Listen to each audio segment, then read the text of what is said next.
자, 69번 문제 보겠습니다. 예, 69번 다른 데에 비해서 많이 맞췄네. 이게 문제가 어려운 문제였는데. 자, 여기서 주택법상 서울주택도시공사가 SH공사죠? 도시공사가 서울특별시 강남구의 면적 7만 제곱미터인 대지에 사업계획 승인 대상인 주택건설 사업을 시행하는 경우 사업계획 승인권자와 사용검사권자로 옳게 연결된 것은, 자, 일단 우리 사업계획 승인 대상 몇 호 몇 세대 이상일 때는 주택법에 한 사업계획 승인 받아야 돼요. 네, 이게 주택단지 단독주택은 원칙이 몇 호예요? 30호 이상. 그리고 공동주택은 30세대 이상일 때 사업계획 승인 받아야 되죠. 자, 그런데 자, 여기서 지금 사업계획 승인 대상이다 그랬잖아요. 사업계획 승인 대상인 사업을 합니다. 자, 그런데 누구한테 받는다고 그랬어요? 승인권자. 승인권자는 누구한테? 승인권자는 자, 부지 면적 10만을 기준으로 하라고 그랬죠? 예, 부지 면적이 10만을 기준으로 10만 제곱미터 이상이면 누구한테 사업계획 승인 받아야 돼요? 특별시장, 광역시장, 특자, 특도, 그리고 누구? 도지사. 이 5명을 우리는 시도지사다 그랬죠? 시도지사. 그리고 또 인구가 50만 이상인 대도시에서는 대도시 시장한테 사업계획 신받아. 그래서 시도지사, 대도시장한테 사업계획 신받아요. 근데 부지가 10만 미만이면 예, 누구한테 받아요? 여기도 똑같이 특별시장, 광역시장, 특자, 그리고 특도, 그리고 예, 이제 어디만 구분하면 돼요? 도지사가 아니라 누구? 시장, 군수. 그래서 나눈 이유는 10만 이상 미만 나눈 이유는 요놈이냐 이거 나눈 것이고 나머지는 다 걸려 있잖아요. 그리고 또 하나 기억할 것은 사업계획 승인권자에는 특별시 광역시에서는 무조건 자기들이 사업계획 승인권자예요. 누구는 나오면 안 돼. 구청장은 사업계획 승인권자가 아닙니다. 건축허가권자잖아요. 근데 주택법에 사업계획 승인 아니에요. 여기서는 무조건 예, 이들이 사업계획 승인권자예요. 자, 그래 보시고 그 다음에 두 번째, 사업 주체가 누구 할 때는 국장한테 사업계획 승인 받아요. 사업계획 승인 대상인 주택을 사업하는데 사업 주체가 국가나 그리고 누구? LH, 한국토지주택공사, LH입니다. SH 아니고 LH, 한국토지주택공사. 그리고 국장이 지정하여 고시한 지역이죠. 지정하여 고시한 지역에서 주택건설 사업을 하는 자는 누구한테 사업계획 승인 받아요? 예, 국장한테 사업계획, 이제 사업계획 승인권자잖아요. 자, 그래서 승인받아서 공사 다 끝났어요. 끝나면 사용검사 받아야 되죠. 근데 사용검사권자는 누구예요? 자, 사업계획 승인 이렇게 구분하지만 사용검사는 관할 시장, 군수, 구청장한테 받는다. 유일하게 승인권자와 그리고 검사권자가 달라지는 게 주택법이라고 그랬잖아요. 그래서 이들은 자, 우리 도지사가 사업계획 승인을 하더라도 사용검사는 해당 시장 군수한테 받아요. 자, 특광시장이 사업계획 승인하더라도 공사 끝나면 구청장한테 받아요. 구청장한테. 여기는 구청장은 아예 승인권자도 아니지만 사용검사는 시장 군수 구청장. 그리고 국장한테 예, 사업계획 승인 받은 사람은 예, 국장한테 사용검사 받아라. 그래서 사용검사권자는 이들이 사용검사권자다. 이렇게 구분을 하셔야 됩니다. 그래서 사업계획 승인권자와 사용검사권자를 구분합니다. 그래서 사용검사에는 시도지사가 나오면 안 돼요. 자, 그렇게 봅니다. 그러면 여기는 지금 사업계획 승인은 누구한테 받아야 돼요? 여기 SH는 LH 아니고 지방공사잖아요. 누구한테 사업계획 승인 받아요? 여기는 서울시장한테 받는 거예요. 서울시장한테 받고, 그리고 공사 끝났으면 사용검사는 누구한테 받겠어요? 아까 사용검사권자는 시장, 군수, 구청장이라고 그랬잖아요. 그죠? 구청장이라고 했죠? 시도지사 나오면 안 돼요. 그러니까 여기는 예, 사업계획 승인은 서울시장한테 받고 사용검사는 강남구청장한테 받는다. 그래서 답은 3번이 답입니다. 이런 사업계획 승인권자하고 사용검사권자를 구분을 딱 해주시 바랍니다. 자, 그 다음에 이제 70번 사용검사 후 매도 청구. 자, 여러분 이렇게 해서 사업계획 승인을 받아서 현대가 여기 600세대 아파트 짓겠습니다라고. 그래서 이제 600세대면 30세대 이상이니까 사업계획 승인 받았겠죠. 자, 사업계획 승인 받아서 사용검사까지 다 끝났어요. 그러면 이제는 사용검사가 다 끝나면 현대는 어떻게 해야 돼요? 매월 며칠 날 입주하십시오라고 이제 여러분에게 입주 가능일 통보하죠. 그러면 여러분이 이제 소유권 이전 등기하고 입주를 할 거 아니에요. 자, 입주해서 이제 행복하게 살고 있어. 근데 어느 날 갑자기 대지 소유권이 상실하는 경우가 있습니까? 없습니까? 있다, 그죠? 대지 소유권이 상실하는, 처음에 현대가 땅 살 때 등기부상 명의가 A로 알고 샀는데 알고 봤더니 이 땅이 종중재산이어가지고 종중이 나타나서 원인 무효 소송 제기해서 소유권 이전을 소유권을 회복하는 이런 경우가 생긴다고 그랬죠. 그러면 여러분이 이제 뭐 할 수 있어요? 소유권을 회복한 자에게 팔아라라고 매도 청구할 수 있죠. 이게 이제 사용검사 후 주택의 소유자 매도 청구입니다. 자, 그러면 여기에 대한 설명이다. 틀린 것은 자, 체크하셔야죠. 자, 1번은 주택의 소유자들은 전체 대지에 속하는 일부 토지에 대해서 소유권 이전 등기 말소송에 따라서 사용검사를 받은 후에 해당 토지 소유권을 회복한 자에게 여러분이 팔아라라고 매도 청구할 수 있죠. 근데 어떻게 팔아야 돼요? 공시지가로 팔아라고 해야 돼요? 시가로 팔아야 돼요? 항상 뭐든지 시가로. 시가로. 매도 청구 나오면 시가예요. 시가로 매도할 걸 청구할 수 있다. 자, 그러면 1번은 맞고. 자, 매도 청구에 대한 의사표시 송달은 여러분이 팔아라 하는 매도 청구의 의사표시 송달은 몇 년 이내에 도달돼야 돼요. 의사표시 송달은 2년 이내에 이루어져야 됩니다. 숫자 그래서 4분의 3, 2년, 5% 이 세 가지를 기억하시라는 이야기예요. 2년 이내에 송달돼야 됩니다. 그래서 여기는 2번이 틀렸어요. 자, 그 다음에 자, 매도 청구. 자, 우리 주택의 소유자들이 소송 제기하는데 대지권 비율이 있으니까 대표자가 선정이 돼서 소송 제기할 거 아니에요. 그러면 대표자가 선정돼서 소송이 제기돼서 법원에 판결이 있으면 그때는 소송을 제기한 자에게만 판결의 효력이 있습니까? 아니면 여기 있는 주택의 소유자 전체에 대한 효력이 있습니까? 전체에 대한 효력이 있다. 이것도 기억하시고, 그 다음에 매도 청구. 자, 매도 청구 요건. 이 소유권이 상실된 면적이 전체 대지 면적의 몇 퍼센트 미만일 때 매도 청구할 수 있어요. 여기는 5% 미만이어야 됩니다. 5% 미만일 때 매도 청구할 수 있어요. 그리고 또 대표자 선정할 때 소송 제기하기에서 대표자 선정할 때 동의 얻어야 되죠. 얼마 이상의 동의 얻어야 돼요? 4분의 3 이상의 동의를 얻어야 된다. 그래서 여기 있는 4분의 3 기억하시고 매도 청구 요건 5% 미만이다 기억하시고 매도 청구의 의사표시 송달은 2년 이내에 이루어져야 된다. 이 세 개의 숫자는 꼭 기억을 해 놓으셔야 됩니다. 자, 답은 2번이 답이죠. 자, 이런 주택법의 매도 청구에 관련된 사항. 사업 주체한 매도 청구, 또 주택의 소유자한 사용 검사 후 매도 청구. 이런 지문들 잘 체크하시고요. 자, 투기 과열지구입니다. 자, 투기 과열지구도 다시 한번 꼭 정리해 주셔야 돼. 자, 먼저 설명이 다 틀린 것은 나세요. 그러면 투기 과열지구는 누가 지정해요? 지정권자는. 국장만 지정합니까? 아니면 시도지사도 지정할 수 있습니까? 국장 또는 시도지사가 지정한다라는 거. 자, 그러면 국장이 지정할 때는 누구의 의견 들어요? 시도지사의 의견을 청취하고, 시도지사가 지정할 때는 어떻게 해야 돼요?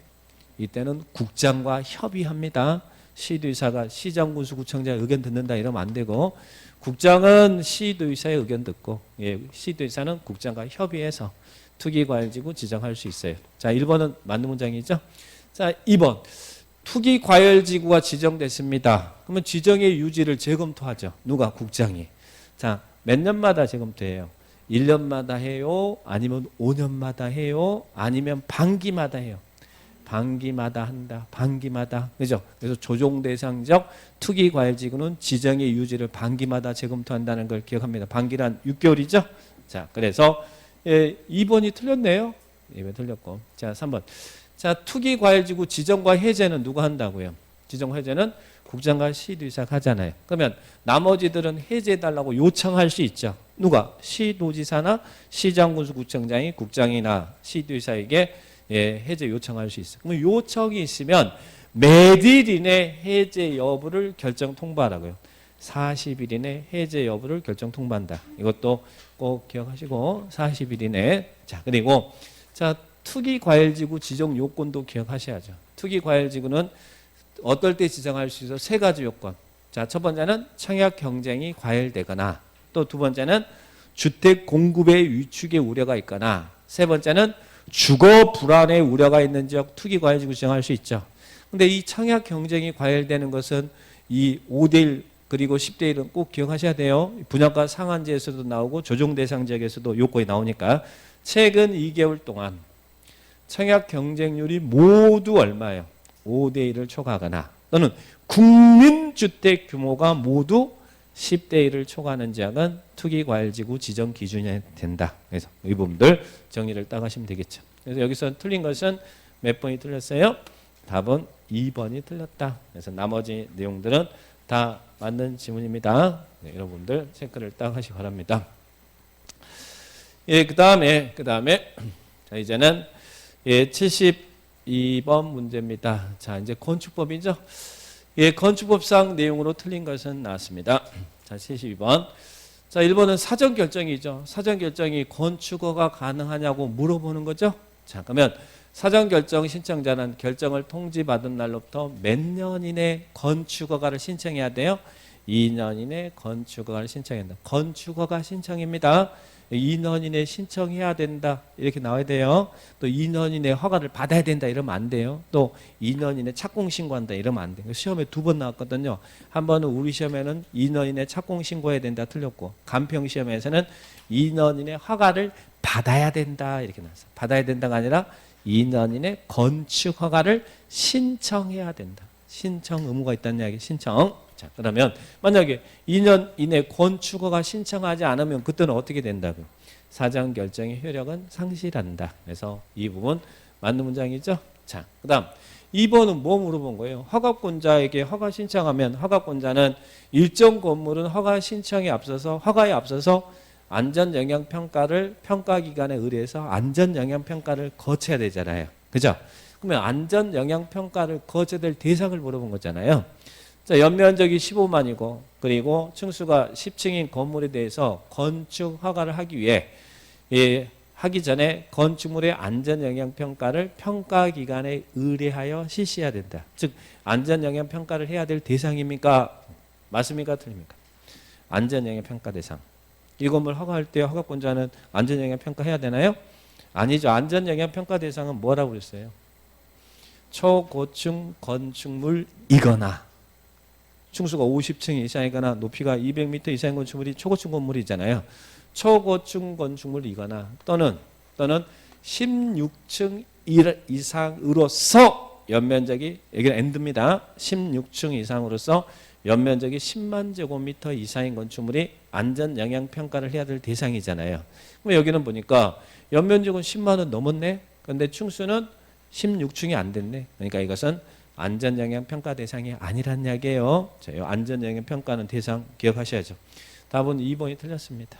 2번이 틀렸고, 자 3번은 뭐죠? 3번은 우리 시험에 이게 나왔어요. 이 지문 그렇게 이대로 나오고 여기에 들어갈 숫자가 여기가 얼마냐 이렇게 시험에 기출됐죠. 안전관리 예치금 예치죠. 자, 안전관리 예치금. 연면적이 얼마예요? 1,000제곱미터 이상으로서 조례가 정하는 건축물에 대해서는 착공신고라는 건축주에게 건축공사비 몇 % 이내에서 예치하게 할 수 있다고요? 1%. 그래서 이런 안전관리 예치금 예치. 안전은 일일이 최고다 그랬잖아요. 안전은 일일이 최고다. 1천 이상. 그리고 건축공사비 1% 이내에서 예치금을 예치하게 하고 공사를 할 수 있습니다. 자, 부분 체크하시고. 그 다음에 4번은 뭐에 대한 설명이에요? 건축허가 제한이죠. 허가 제한 누가 할 수 있어요? 국장이 그리고 특강도지사가 허가를 제한할 수 있죠. 자, 그러면 국장이 어떨 때 건축허가 제한할 수 있어요? 두 가지 경우죠. 하나는 국토관리상. 자, 여기 안전은 일일이 최고다 이거 보시고. 하나는 국토관리상. 그죠? 필요하다. 그리고 또 하나는 어떨 때 국장이 허가권자 허가나 허가 착공을 제한할 수 있어요. 주무부 장관이 요청할 때, 장관이 요청할 때 허가권자의 허가나 허가의 착공을 제한할 수 있다. 그죠? 그러니까 국정은 국토관리상 필요하다 인정할 때는 허가권자 허가나 허가받은 착공을 제한할 수 있다. 여기도 맞는 문장이죠? 네, 국토관리상 필요하면 제한할 수 있어요. 자, 그 다음에 5번은 뭐에 대한 설명이에요? 건축 불허가죠? 불허가 처분. 허가권자는 주거환경, 교육환경 보호가 필요한 지역에서는 뭐에 대해서는 이 법이나 다른 법률의 규정에도 불구하고 건축위원회 심의 거쳐서 허가하지 않을 수 있다고요.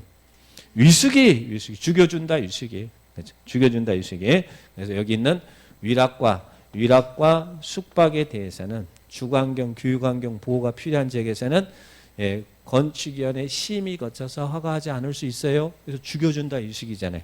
그래서 제가 죽여준다 위숙이는 2번 죽는다고 했죠.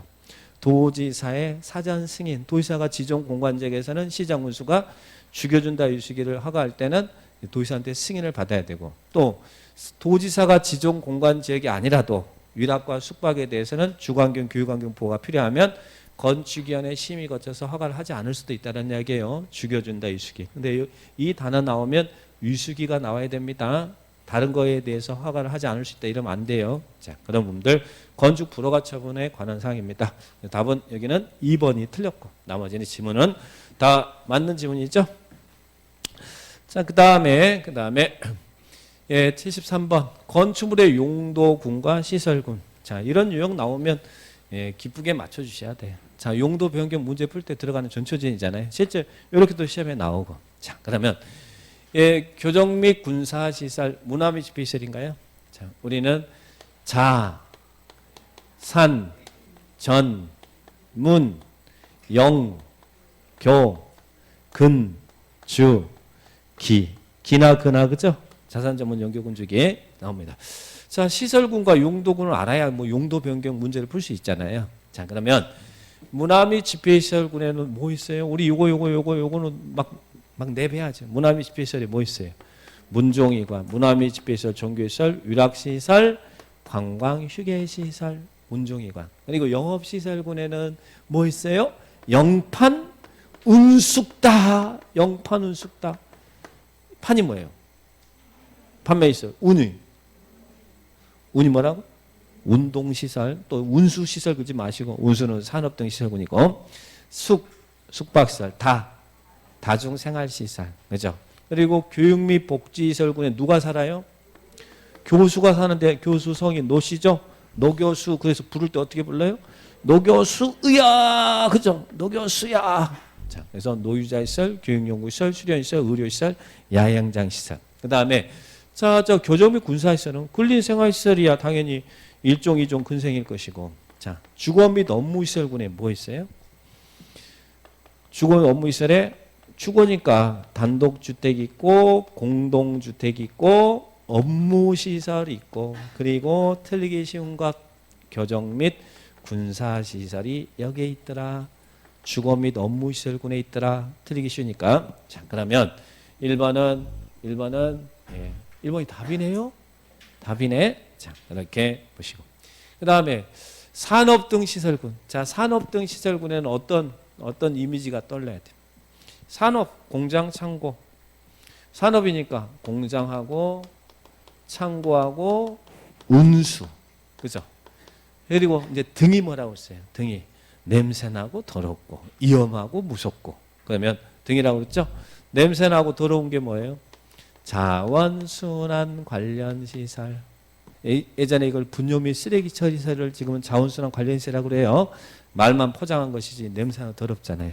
또 위험한 거, 위험물 저장 및 처리, 무서운 거, 묘지, 또 장례, 이것들은 무섭다, 그죠? 그래서 이렇게 정리합니다. 자, 그러면 여기 있는 장례 시설은 산업 등 시설군이다. 맞죠? 맞고. 자, 운동시설, 영업시설군. 영업시설군에는 영판은 숙다. 그래서 판매시설, 운동시설, 숙박시설, 다시 운동시설 맞죠? 그 다음에 노유자시설, 교육 및 복지시설군. 노교수야 맞죠? 그리고 전기통신시설군. 전기통신에는 뭐 있어요? 방발, 방송통신 발전. 이게 전기통신이잖아요. 전기통신, 방발. 그래서 이 부분들 정리를 따가지고. 그리고 맨 위에 자동차 관련 시설은 당연히 자동차 관련 시설, 자자. 그래서 이렇게 정리하면. 이거 알아야 용도 변경 문제 풀 수 있으니까. 답은 1번입니다. 자, 보시고. 자, 그 다음에 74. 대수선입니다. 우리 건축 대수선 있죠. 자, 대수선에 해당하지 않는 것은 중축, 개축, 재축에 해당하지 않음을 전제로 한다. 대수선 8개 있잖아요. 8개. 자, 1번. 내력벽의 벽면적을 40제곱미터 수선하는 것 대수선인가요? 내력벽을 증설 해체하거나 내력벽의 벽면적을 30제곱미터 이상, 30제곱미터 이상 이거 대수선이죠? 이게 40제곱미터면 당연히 요거는 대수선이잖아요. 30제곱미터 이상이니까 대수선 맞고. 자, 그 다음에 2번. 예, 기둥을 해체하는 거 대수선인가요? 기둥을 어때요? 증설하거나 해체하는 건 그 자체는 대수선이에요. 그로 인해서 뭐가 늘어났다 그러면 이제 다른 걸로 되지만 증설 해체하거나 또 몇 개 이상 수선 변경, 3개 이상 수선 변경. 이게 기둥을 해체하는 것 대수선 맞아요. 이거 자체 대수선이야. 자, 그 다음에 특별 피난 계단을 증설하는 것 대수선인가요? 우리 주계단, 피난계단, 특별 피난계단을 증설하거나 해체하거나 수선하거나 변경하면 대수선. 특별 피난계단을 수선한다 그래도 대수선이에요. 이것들은 건들면 대수선이다. 계단은 건들면. 자, 그 다음에 보를 2개 수선하는 거. 보. 자, 보를 증설하는 건 대수선이죠. 그죠? 해체도 대수선이죠. 근데 수선은 몇 개? 3개 이상 수선할 때 대수선이지 그냥 2개 수선한 건 그냥 수선이에요. 보를 3개 이상 수선할 때 대수선이다. 그래서 여기는 답은 4번이죠. 자, 그 다음에 경계벽 나왔어. 경계벽 나오면 이거 뭐라고 그랬어요? 또 건들면 대수선이다. 그래서 다가구 다세주택의 가구나 세대 간의 경계벽을 증설하거나 해체하거나 수선하거나 변경하면 대수선이다. 그래서 대수선 이런 규정도 정리를 잘 합니다. 답은 4번이에요. 대수선 8가지 다시 한번 확인하시고.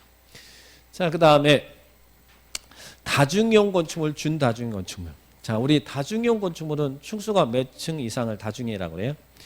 층수가 16층 이상이면 용도와 상관없이 다중이용 건물이죠. 그리고 또 어떤 것도 다중이용 건물이라고 해요. 층수와 상관없이 바닥 면적 합계가 5,000제곱미터 이상인 문종판 여종관이 있었죠.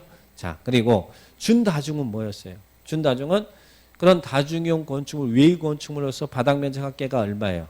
1,000제곱미터 이상인 건축물. 그래서 준다중이용 건물은 다중이용 건축물, 외의 건축물로서 바닥 면적 합계가 1,000제곱미터 이상인 다음의 건축물을 말한다. 12개 있죠. 12개. 그 중에 이 문종판 여종관은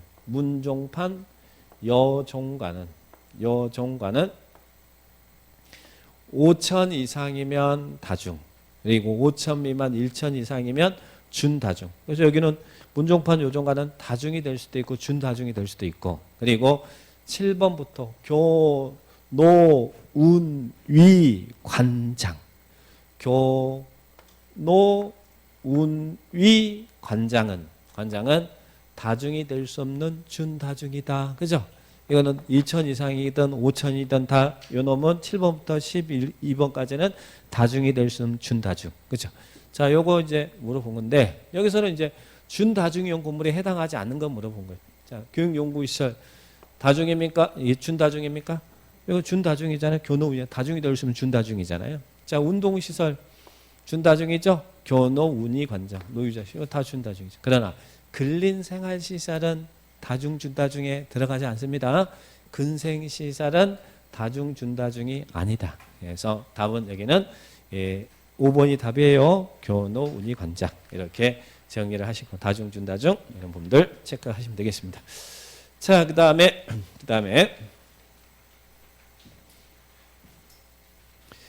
76번입니다. 자, 건축물이 있는 대지 분할제한. 우리 건축법에는 건물이 있는 대지는 이러이런 기준에 미달되게 분할하지 마세요. 과소토지가 되니까 분할 금지죠. 이것도 기준이니까 암기하셔야 됩니다. 자, 그리고 이런 거 나오면 틀리면 안 돼요. 자, 주거적은 얼마 기준에 미달되게 분할할 수 없어요. 이게 주거적이다 하면 얼마 기준에 미달돼? 즉 얼마 이상으로 분할해야 됩니까? 주거적은 60이 기준이죠. 60제곱미터 기준에 미달되게 분할할 수 없다. 60. 자, 그러면 상업적은 이게 상업적인 건물인데 상업적은 얼마예요? 얼마? 150제곱미터 기준에 미달되게 분할하면 안 된다. 150. 그죠? 이상으로 분할해야 된다는 이야기예요. 그래야 분할 인정하지 그 미만은 분할 안 된다는 이야기죠. 자, 공업적 이 공업적인 건물이네. 얼마예요? 공업적. 공업적도 150. 그래서 주거적은 60, 상업 공업 150. 자, 녹지적. 녹지적입니다. 건물이 있는 대지는 얼마 기준에 미달되게 분할할 수 없어요. 녹지적은 200제곱미터. 답은 4번이죠. 200제곱미터 기준에 미달되게 분할할 수 없다. 그리고 자, 기타 지역은 어디와 똑같다고 그랬어요? 주거자가 똑같이. 예, 기타 지역은 60제곱미터 기준에 미달되게 분할할 수 없다. 그래서 건축물이 있는 대지의 분할 제한 규정들 이것도 다시 한번 기억을 해 놓으시 기 바랍니다. 60, 150, 150, 260. 자, 이렇게 정리합니다. 자, 그 다음에 77번 적용입니다. 자, 먼저 원칙을 아셔야죠. 면적이 얼마 이상인 대지에 건물을 지을 때는 식수등 이런 적용의 의무가 있어요. 면적이 얼마 이상인 대지에 건물을 지을 때는 200제곱미터 이상인 대지에 건물을 지을 때는 나무를 심어야 될 의무가 있어요. 면적이 200제곱 이상인 대지에. 자, 그걸 기억하시고. 그런데 면적이 200제곱미터 이상인 대지라도 다음과 같은 건축물은 적용하지 않아도 되는 적용 면제 사유가 10가지가 있잖아요. 그걸 확인합니다. 자, 적용 등의 조치를 해야 되는 건물은 나왔어요. 예 규정 고려했잖아요. 1번. 자연 녹지지역에서 면적 5,000제곱미터인 대지에 건축하는 실현시설. 적용합니까? 적용 안 해도 됩니까? 자, 왜 안 해도 돼요? 녹지적 나왔잖아요. 녹지. 그린 생각나면 안 한다고 했잖아요. 그래서 녹지적, 그리고 관리적, 농림적, 자연환경 보전적. 녹과 농자는 적용 안 해요. 그러니까 여기는 적용 안 합니다. 뒤에 볼 것도 없어. 녹지적은 적용 안 한다. 녹과 농자. 그 다음에 2번 주거적에서 면적 300제곱미터인 대지에 건축하는 일반업종. 적용합니까? 이게 원칙이잖아요. 면적 200제곱미터 이상인 대지에 건축하는 건축물은 적용해야 되잖아요. 면적 200제곱미터 이상인 대지에 건축하는 건축물은 적용해야 되죠. 그러니까 답은 2번이 적용해야죠. 2번은 적용해야 돼요. 그 다음 3번. 연면적 합계가 1200제곱미터인 공장. 적용하지 않아도 됩니까? 자, 공장 적용하지 않아도 되는 거 3개 기억하셔야 되죠. 뭡니까? 면적 얼마예요? 5,000제곱미터 미만인 대지 안의 공장이나 이상이면 공장 적용해야 돼요. 또 연면적 합계가 얼마? 1,500제곱미터 미만인 공장이나. 그럼 1,500이니까 여기는 1,200이면 1,500제곱미터 미만 맞죠? 적용 안 해도 되죠. 그리고 또 하나 산업단지 안의 공장은 적용하지 않아도 되죠. 자, 그러면 여기는 적용 면제 사유죠. 그 다음에 4번 농림지역에 자, 여기는 천이니까 농림지역에서 면적 3,000제곱미터인 대지에 건축한 축사 그랬어요. 적용해야 안 해요? 왜 안 해요? 축사는 무조건 안 한다고 그랬죠. 그리고 또 이거 축사가 아니어도 적용 안 해도 되네. 농림지역은 도시가 아닌 지역은 적용 안 해도 된다고 그랬죠. 그래서 관리적, 농림지역, 자연환경 이런 적용 의무 면제 사유잖아요. 그 다음에 5번 도시공객 시설 예정지에서 건축하는 연면적 합계가 2,000제곱미터인 가설 건축물. 적용합니까 안 합니까? 왜 안 합니까? 가설 건축물 규모가 작아서요? 아니면 가건물이기 때문에? 가건물은 규모에 상관없이 적용 면제 사유예요. 여기가 숫자가 뭐 얼마든 상관하지 않고 가설 건축물은 적용 안 해도 되죠. 그래서 이런 적용에 관련된 사항들 다시 한번 확인하시고 자, 답은 2번이죠? 자, 보시면 되겠습니다. 자, 78번입니다. 78번은 건축협정이네. 자, 협정계약. 자, 우리 협정계약을 체결해서 공동건축할 수 있다. 그죠? 자, 협정에 대한 개념을 이해합니다. 여기에 도로가 이렇게 있습니다. 도로가 있는데 여기에 땅이 있어요. 땅이 5개 필지가 있어요. 5개 필지가. 근데 보니까 5개 필지를 보니까 A는 이렇게 생겼어요. 자, B는 땅이 이렇게 생겼어요. B. C는 이렇게 생겼어. D는 이렇게 생기고 E가 이렇게 생겼어요. 자, 그러면 요즘 만들어진 땅은 이런 땅은 없죠. 요즘은 이쁘게 택지 개발되니까 맹지라든지 이런 게 없어요. 근데 예전에는 이런 땅들이 많이 있었다는 이야기예요. 자, 그러면 이런 땅 중에 건축 가능한 땅이 있고 건축이 안 되는 땅이 있네요. 자, 어떤 땅은 건축허가가 나겠어요?